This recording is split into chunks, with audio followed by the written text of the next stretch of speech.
In this video, I'm going to show you real quick how to reset the oil life or oil light maintenance indicator on a Lexus GX460. This is a 2020 model. It's a pretty simple process once you know what you're looking for. The first thing you're going to do is you're not going to push the brake pedal. You're just going to push this twice without pushing the brake pedal.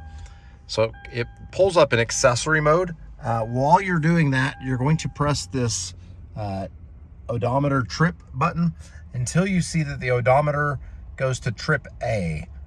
So you want it to go to trip A. Now what you're going to do is come back and turn the vehicle back off completely. This is the tricky part. We are going to now start the vehicle at the same time you're pressing on this.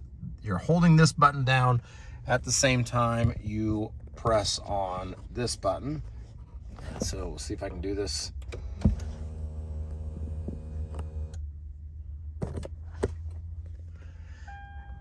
So I just pressed it twice, and now it says resetting maintenance data. That's all there is to it. Pretty simple process. Not the easiest to show on the camera. If you thought this video was helpful, please give it a like, comment with any comments, and subscribe to help us make more videos just like this. Thanks for watching.